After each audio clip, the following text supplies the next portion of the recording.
بسم اللہ الرحمن الرحیم۔ السلام علیکم۔ ابن اسحاق لکھتے ہیں مروان بن عثمان نے مجھے بتایا تھا کہ رسول خدا آخری مرض میں مبتلا تھے۔ آپ نے وفات سے 2-3 روز پہلے ام بشر بن البارہ کو جب وہ آپ کے پاس بیٹھی تھی فرمایا تھا، ام بشر، میں آج بھی اپنے جسم میں اس زہر کا اثر محسوس کر رہا ہوں جو اس یہودن نے گوشت میں ملایا تھا۔ میں نے گوشت چبایا نہیں تھا بلکہ اگل دیا تھا، مگر زہر کا اثر آج تک موجود ہے۔ اس میں شک و شبہ کی گنجائش نہیں کہ رسول اللہ کی آخری بیماری کا باعث یہی زہر تھا۔ خالد نے کہا، محمد صلی اللہ علیہ وآلہ وسلم کو کوئی شہید نہیں کر سکتا۔ ابو جریج نے کہا، آخر کب تک؟ اس کا جادو کب تک چلے گا؟ اسے ایک نہ ایک دن قتل ہونا ہے خالد۔ ابو جریج نے خالد کے قریب ہوتے ہوئے پوچھا، کیا تم نے محمد رسول اللہ کے قتل کی کبھی کوئی ترکیب سوچی ہے؟ خالد نے جواب دیا، کئی بار سوچی ہے۔ جس روز میرے قبیلے نے بدر کے میدان میں شکست کھائی تھی، اس روز سے محمد رسول اللہ کو اپنے ہاتھ سے قتل کرنے کی ترکیب سوچ رہا ہوں، لیکن میری ترکیب کارگر نہیں ہوئی۔ کیا وہ ترکیب مجھے بتاؤ گے؟ کیوں نہیں؟ بڑی آسان ترکیب ہے کہ کھلے میدان میں آمنے سامنے کی لڑائی، لیکن میں ایک لشکر کے مقابلے میں اکیلا نہیں لڑ سکتا۔ ہم 3 لڑائیاں ہار چکے ہیں۔ ابو جریج نے کہا لگا کر کہا، خدا کی قسم، میں نے کبھی نہیں سوچا تھا کہ ولید کا بیٹا بے وقوف ہو سکتا ہے۔ میں یہودیوں جیسی ترکیب کی بات کر رہا ہوں، میں دھوکے اور فریب کی بات کر رہا ہوں۔ محمد صلی اللہ علیہ وآلہ وسلم کو تم آمنے سامنے کی لڑائی میں نہیں مار سکتے۔ خالد نے کہا، اور تم اسے فریب کاری سے بھی نہیں مار سکتے۔ بوڑھا ابو جریج خالد کی طرف جھکا اور اس کے سینے پر انگلی رکھ کر بولا، فریب کبھی کامیاب نہیں ہوا۔ کسی اور کا فریب ناکام ہو سکتا ہے پر یہودیوں کا فریب ناکام نہیں ہوگا۔ اس کی وجہ یہ ہے کہ فریب کاری یہودیوں کے مذہب میں شامل ہے۔ میں لیث بن موشان کا دوست ہوں، کبھی اس کی باتیں سنو۔ وہ دانشمند ہے اور اس کی زبان میں جادو ہے، وہ تمہیں زبان سے مسحور کر دے گا۔ وہ کہتا ہے کہ سال لگ جائیں گے، صدیاں گزر جائیں گی، آخر فتح یہودیوں کی ہوگی۔ دنیا میں کامیاب ہوگا تو صرف فریب کامیاب ہوگا۔ مسلمان ابھی تعداد میں تھوڑے ہیں، اس لیے ان میں اتفاق اور اتحاد ہے۔ اگر ان کی تعداد بڑھ گئی تو یہودی ایسے طریقے سے ان میں تفرقہ ڈال دیں گے کہ مسلمان آپس میں لڑتے رہیں گے اور سمجھ نہ سکیں گے کہ یہ یہودیوں کی کارستانی ہے۔ محمد رسول اللہ انہیں یکجان رکھنے کے لیے کب تک زندہ رہے گا؟ خالد اٹھ کھڑا ہوا، ابو جریج بھی اٹھا۔ خالد نے دونوں ہاتھ آگے کیے، ابو جریج نے اس کے ہاتھ اپنے ہاتھوں میں لے لیے۔ مصافحہ کر کے خالد اپنے گھوڑے پر سوار ہو گیا۔ ابو جریج نے پوچھا، تم نے یہ تو بتایا ہی نہیں کہ کہاں جا رہے ہو؟ خالد نے کہا، مدینے۔ ابو جریج نے حیرت سے پوچھا، مدینے؟ وہاں کیا کرنے جا رہے ہو؟ اپنے دشمن کے پاس۔ میں محمد رسول اللہ کا جادو دیکھنے جا رہا ہوں، خالد نے کہا اور گھوڑے کو ایڑی لگا دی۔ اس نے کچھ دور جا کر پیچھے دیکھا، اسے ابو جریج کا قافلہ نظر نہ آیا۔ خالد نشیبی جگہ سے نکل کر دور چلا گیا تو اس نے گھوڑے کی رفتار کم کر دی۔ اسے ایسے لگا جیسے آوازیں اس کا تعاقب کر رہی ہوں۔ محمد جادوگر، محمد کے جادو میں طاقت ہے۔ نہیں نہیں، اس نے سر جھٹک کر اپنے آپ سے پوچھا، لوگ جس چیز کو سمجھ نہیں سکتے اسے جادو کہہ دیتے ہیں، اور جس آدمی کا سامنا نہیں کر سکتے اسے جادوگر سمجھنے لگتے ہیں۔ پھر بھی کچھ نہ کچھ راز تو ضرور ہے۔ محمد رسول اللہ میں کوئی بات ضرور ہے۔ ذہن اسے چند دن پیچھے لے گیا۔ ابو سفیان نے اس سے اکرمہ اور صفوان کو بلا کر بتایا تھا کہ مسلمان مکہ پر حملہ کرنے آ رہے ہیں۔ ابو سفیان کو یہ اطلاع 2 شتر سواروں نے دی تھی جنہوں نے مسلمانوں کے لشکر کو مکہ آتے دیکھا تھا۔ خالد اپنی پسند کے 300 گھڑ سواروں کو ساتھ لے کر مسلمانوں کو راستے میں گاد لگا کر روکنے کے لیے چل پڑا تھا۔ وہ اپنے اس جانباز دستے کو سر پر دوڑاتا لے جا رہا تھا۔ اس کے سامنے 30 میل کی مسافت تھی۔ اسے بتایا گیا تھا کہ مسلمان قرۃ سے ابھی دور ہیں۔ خالد اس کوشش میں تھا کہ مسلمانوں سے پہلے قرۃ پہنچ جائے۔ مکہ سے 30 میل دور قرۃ ایک پہاڑی سلسلہ تھا جو گاد کے لیے موزوں تھا۔ اگر مسلمان پہلے وہاں پہنچ جاتے تو خالد کے لیے جنگی حالات دشوار ہو جاتے۔ اس نے راستے میں صرف 2 جگہ دستے کو روکا اور گھوڑوں کو سستانے کا موقع دیا۔ اس نے 2 جگہوں پر اپنے سواروں کو اپنے سامنے کھڑا کر کے کہا، یہ ہمارے لیے کڑی آزمائش ہے۔ اپنے قبیلے کی عظمت کے محافظ صرف ہم ہیں۔ آج ہمیں عزا اور ہیبل کی لاج رکھنی ہے۔ ہمیں اپنی شکست کا انتقام لینا ہے۔ اگر ہم مسلمانوں کو قرۃ کے اندر ہی روک کر انہیں تباہ نہ کر سکے تو مکہ پر مسلمانوں کا قبضہ ہوگا۔ ہماری بہنیں اور بیٹیاں ان کی لونڈیاں ہوں گی اور ہمارے بچے ان کے غلام ہوں گے۔ عزا اور ہیبل کے نام پر حلف اٹھاؤ کہ ہم قریش اور مکہ کی آن اور وقار پر جانے قربان کر دیں گے۔ 300 گھڑ سواروں نے نعرے لگائے، ہم عزا اور ہیبل کے نام پر مر مٹیں گے، ایک بھی مسلمان زندہ نہیں جائے گا۔ قرۃ کی وادی میں مسلمانوں کا خون بہے گا۔ محمد کو زندہ مکہ لے جائیں گے، مسلمانوں کی کھوپڑیاں مکہ لے جائیں گے، کاٹ دیں گے، تباہ کر کے رکھ دیں گے۔ خالد کا سینہ پھیل گیا تھا اور سر اونچا ہو گیا تھا۔ اس نے گاد کے لیے بڑی اچھی جگہ کا انتخاب کیا تھا اور اس نے نہایت کارگر جنگی چالیں سوچ لی تھیں۔ وہ اپنے ساتھ صرف سوار دستہ اس لیے لایا تھا کہ وہ مسلمانوں کو بکھیر کر اور گھوڑے دوڑا کر لڑنا چاہتا تھا۔ مسلمانوں کی زیادہ تعداد پیادہ تھی۔ خالد کو یقین تھا کہ وہ 300 سواروں سے 1400 مسلمانوں کو گھوڑوں تلے رون ڈالے گا۔ اسے اپنے جنگی فہم و فراست پر اس قدر بھروسہ تھا کہ اس نے تیر انداز دستے کو اپنے ساتھ لانے کی ضرورت ہی نہیں سمجھی تھی۔ حالانکہ پہاڑی علاقے میں تیر اندازوں کو بلندیوں پر بٹھا دیا جاتا تو وہ نیچے گزرتے ہوئے مسلمانوں کو چن چن کر مارتے۔ آگے جا کر خالد نے دستے کو ذرا سی دیر کے لیے روکا تو ایک بار پھر اس نے اپنے سواروں کے جذبے کو بھڑکایا۔ اسے ان سواروں کی شجاعت پر پورا اعتماد تھا۔ مسلمان ابھی دور تھے۔ خالد نے شتربانوں کے بحروب میں اپنے 3-4 آدمی آگے بھیج دیے تھے جو مسلمانوں کی رفتار اور دیگر کوائف کی اطلاع دے رہے تھے۔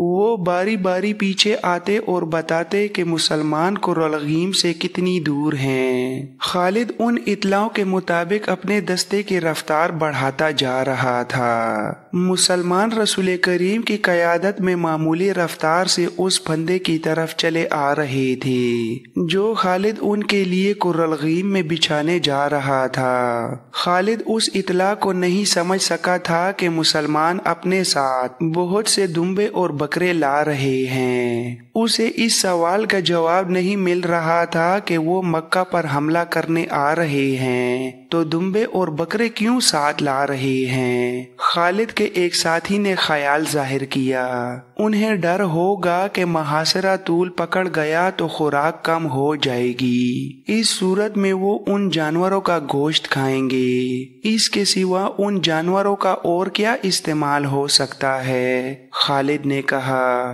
بیچاروں کو معلوم ہی نہیں کہ مکہ تک وہ پہنچ ہی نہیں سکیں گے، ان کے دمبے اور بکرے ہم کھائیں گے۔ مسلمان ابھی قرۃ سے 15 میل دور اسفان کے مقام پر تھے کہ خالد اس سلسلے کو میں داخل ہو گیا۔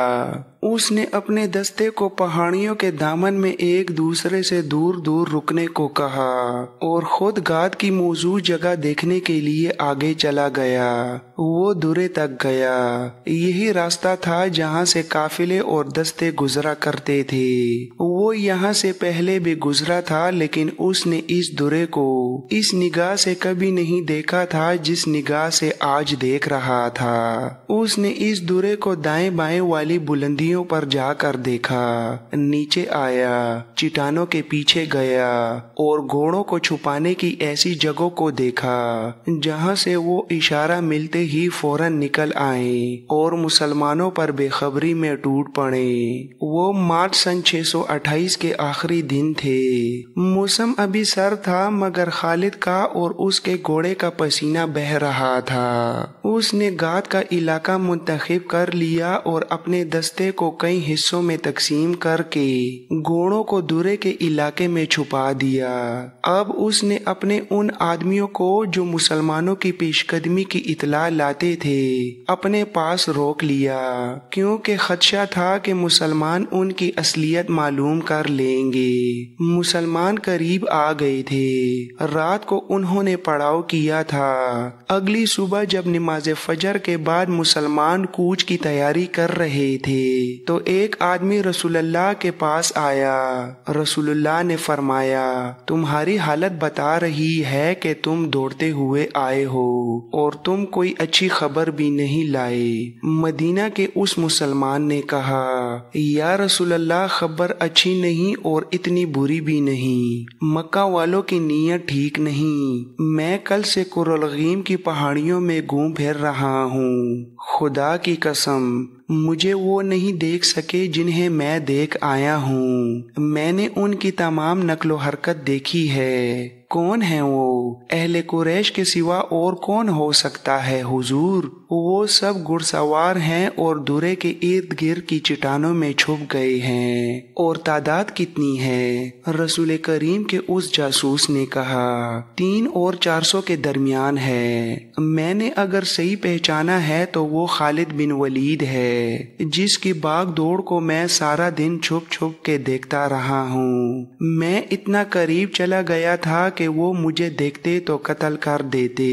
خالد نے اپنے سواروں کو درے کے ارد گرد پھیلا کر چھپا دیا ہے۔ کیا یہ غلط ہوگا کہ وہ گات میں بیٹھ گئے ہیں؟ صحابہ کرام میں سے کسی نے کہا، مکہ والوں کو ہماری آنے کی اطلاع ملی تو وہ سمجھے ہوں گے کہ ہم مکہ کا محاصرہ کرنے آئے ہیں۔ رسول اکرم نے فرمایا، قسم خدا کی جس کے ہاتھ میں ہم سب کی جان ہے، اہل قریش مجھے لڑائی کے لیے للکاریں گے تو بھی میں نہیں لڑوں گا۔ ہم جس ارادے سے آئے ہیں اس ارادے کو بدلیں گے نہیں۔ ہماری نیت مکہ میں جا کر عمرہ کرنے کی ہے اور ہم یہ دمبے اور بکرے قربانی کرنے کے لیے ساتھ لائے ہیں۔ میں اپنی نیت میں تبدیلی کر کے خدائے ذوالجلال کو ناراض نہیں کروں گا۔ ہم خون خرابہ کرنے نہیں، عمرہ کرنے آئے ہیں۔ ایک صحابی نے پوچھا، یا رسول اللہ، وہ درے میں ہمیں روکیں گے تو کیا ہم پر اپنے دشمن کا خون خرابہ جائز نہیں ہوگا؟ صحابہ کرام رسول خدا کے ارد گرد اکٹھے ہو گئے۔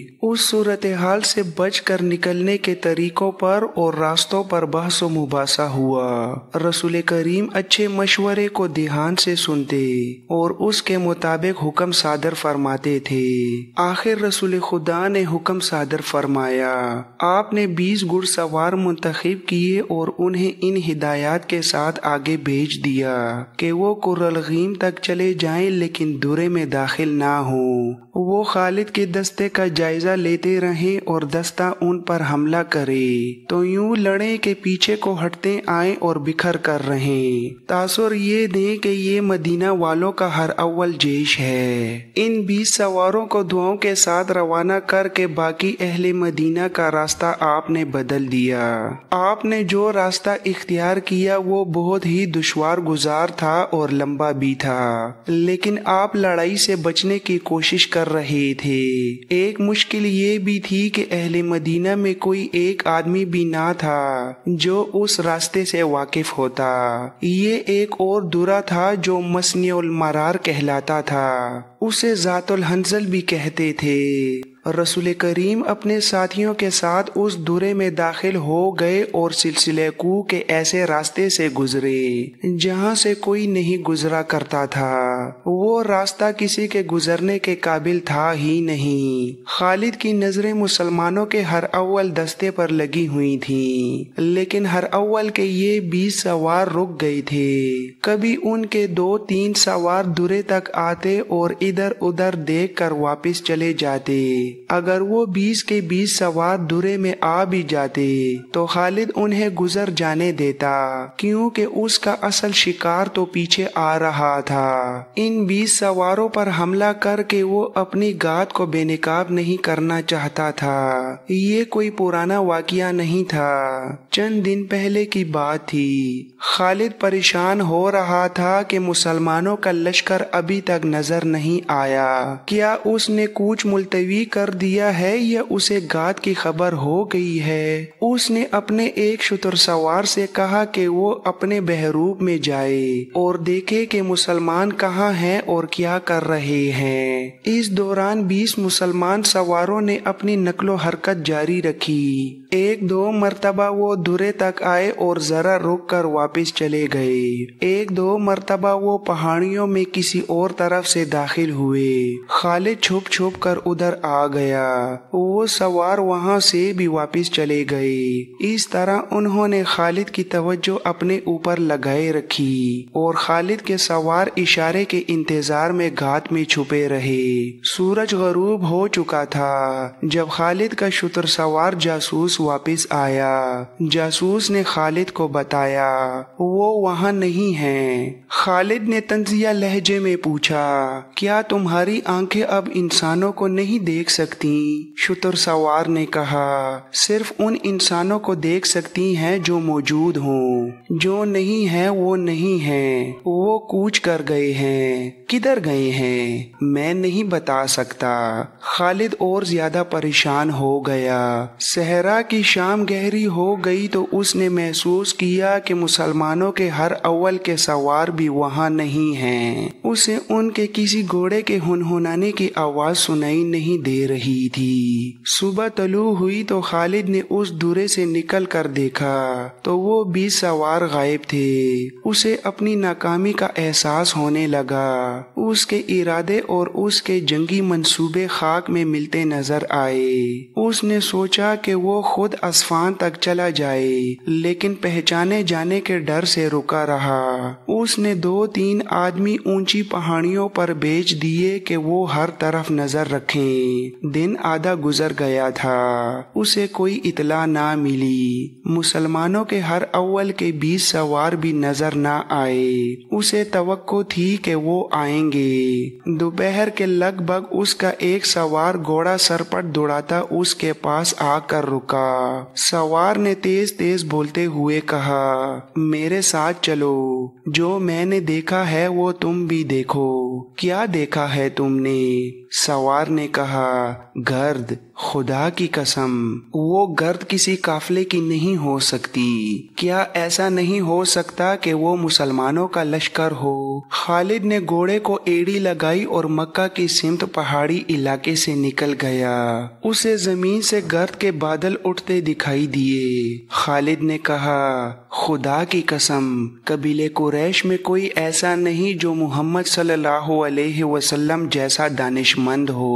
وہ میری گات سے نکل گیا ہے۔ مسلمان رسول اللہ کی قیادت میں قرالغیم کی دوسری طرف سے مکہ کی طرف نکل گئے تھے۔ رات کو ان کے 20 سوار بھی دور کے راستے سے ان کے پیچھے گئے اور ان سے جا ملے تھے۔ خالد نے گھوڑا موڑا اور ایڑی لگائی۔